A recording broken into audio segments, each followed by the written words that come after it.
کہ اگر ان تین چیزوں کے علاوہ بارش، خوف اور سفر، ان کے علاوہ اگر آپ علیہ السلام نے کسی اور وجہ سے جمع کی ہے نماز تو یہ تین پھر بالاولیٰ ہیں۔ آپ خود سوچ لینا کہ آپ صلی اللہ علیہ وسلم کے عہد میں کون سی مجبوری بن سکتی تھی کہ آپ علیہ السلام نے ظہر اور عصر کو جمع کیا، مغرب اور عشاء کو جمع کیا۔ اس لیے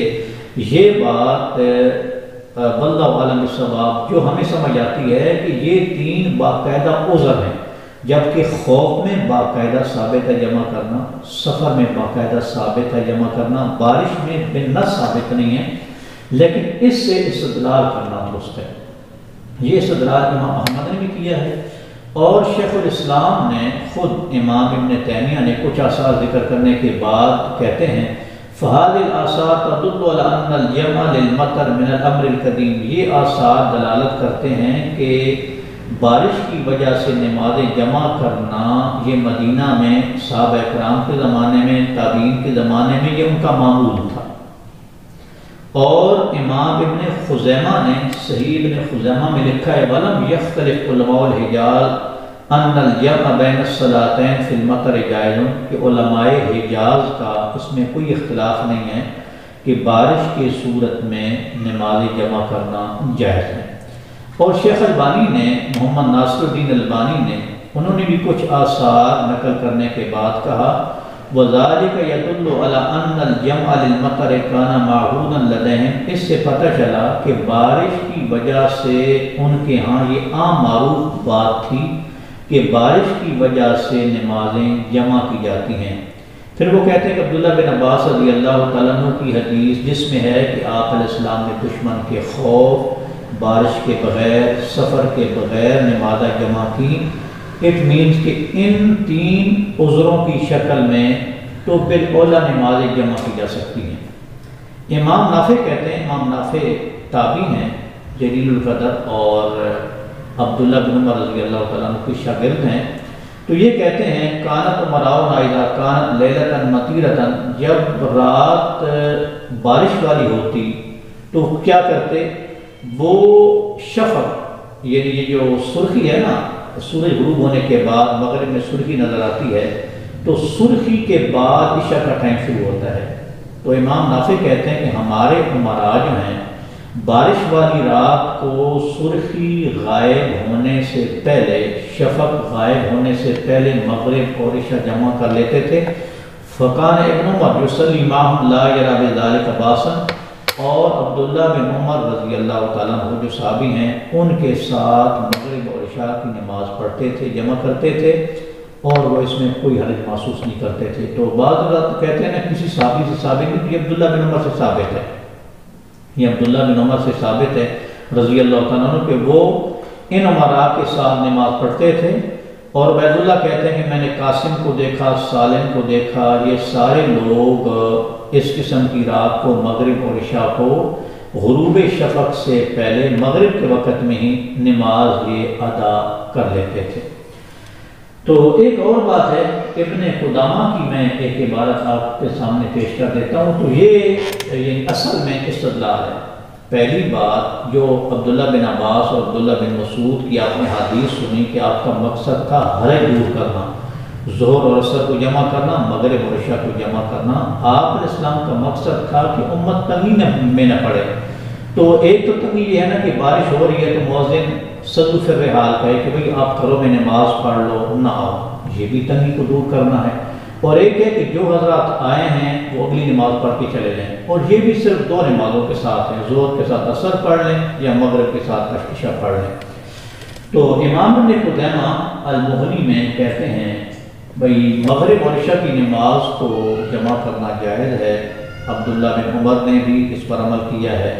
ابان بن عثمان یعنی حضرت عثمان رضی اللہ تعالیٰ عنہ جو خلیفہ سوم ہیں ان کے بیٹے ابان تھے، انہوں نے بھی نماز جمع کی ہیں۔ یہ فقہائے سبع کا قول ہے، امام مالک، امام اوزائی، امام شافعی، امام اسحاق سب اس نظریے کے قائل ہیں۔ البتہ اصحاب الرائے یعنی فقہ حنفی والے حضرات وہ اس کے قائل نہیں ہیں، تو ان کے ہاں ہم گزارش کر چکے ہیں کہ قضا کی شکل ہے اور قضا جمع کی ایک صورت ہے۔ پھر وہ کہتے ہیں کہ ابو سلمہ بن عبد الرحمن، یہ ابن قدامہ کی عبارت چل رہی، المغنی ان کی کتاب ہے، ابو سلمہ بن عبد الرحمن تابعی ہیں، اور جلیل القدر تابعی ہیں، سیدنا 20 ہجری کے بعد ان کی ولادت ہوئی تھی۔ تو یہ کہتے ہیں ان من السنت اذا کان یوم مطیر، سنت یہ ہے کہ جب بارش والا دن ہو تو پھر مغرب اور عشاء کو جمع کر لیا جائے۔ یہ روایت مرسل ہے، جب تابعی یہ کہے نا کہ سنت تو وہ روایت مرسل ہوتی ہے۔ میں اصل میں ابن قدامہ کی بات نقل کر رہا ہوں، اس لیے ضمن اس چیز کو نقل کیا گیا ہے۔ اور پھر انہوں نے یہی مطلب ہے کہ نافع کہتے ہیں کہ عبداللہ بن عمر کی یہ نماز جمع کرتے تھے، اور ہشام بن عروہ کہتے ہیں، یہ بھی تابعی ہیں، کہ میں نے عبان بن عثمان کو دیکھا، انہوں نے بارش والی رات کو مغرب اور عشاء جمع کی، اور ان کے بعد ان کے ساتھ عروہ بن زبیر بھی تھے، ابو سلمہ بن عبد الرحمن بھی تھے، ابو بکر بن عبد الرحمن بھی تھے، یہ سارے تابعی ہیں۔ لا ينکرونہ، کسی نے انکار نہیں کیا، ولا یعرف لہم فی عصر مخالف، اور اس زمانے میں ان کا کوئی مخالف بھی نہیں تھا کہ کسی نے کہا کہ تم ناجائز عمل کر رہے ہو۔ فکان اجماع، یہ ابن قدامہ کا نظریہ ہے کہ یہ گویا ان کے یہاں اجماع ہوگی، کہ گویا سارے مسلمان متفق ہیں۔ تو یہ میں نے اپنی بات کی تائید میں ابن قدامہ کی ایک بات پیش کی ہے، باقی اصل جو ہے دلیل وہ یہی ہے کہ آپ مرفوع دلیل جو نبی کریم علیہ السلام سے ثابت ہے وہ یہ ہے کہ راوی کا یہ کہنا کہ آپ صلی اللہ علیہ وسلم نے بارش، سفر اور خوف ان صورتوں کے علاوہ بھی نماز جمع کی ہیں۔ تو اس کو کہتے ہیں من باب تنبیہ بالفعل، کہ اس کا مطلب یہ ہوا کہ ان صورتوں یا ان عذروں کی صورت میں تو پھر نماز کو بالاولیٰ جمع کرنا جائز ہے۔ اصل استدلال وہ اس حدیث مبارکہ سے ہے، اور اس کے ساتھ پھر جب یہ مطلب ایک عبداللہ بن عمر کا عمل ہو گیا اور تابعین کا عمل ہو گیا اور کسی کی طرف سے انکار نہیں ہوا تو تائید ہو جاتی ہے، ان چیزوں سے اس عمل میں تائید ہو جاتی ہے، اور اس کی وجہ سے مطلب ہے کہ حرج پیدا ہوتی ہے کہ جی آپ یہ نماز جمع نہ کریں، جبکہ خوف میں بھی نماز جمع کرنا جائز ہے، سفر میں بھی نماز جمع کرنا جائز ہے۔ اور یہ جو آپ نے 3 حدیث سنی، عبداللہ بن مسعود کی، ابو ہریرہ کی اور عبداللہ بن عباس کی رضی اللہ تعالیٰ عنہ، ان سے بھی پتہ چلا کہ آپ صلی اللہ علیہ وسلم نے ظہر اثر کو مغرب عشاء کو جمع کیا ہے، جبکہ یہ 3 عذر بھی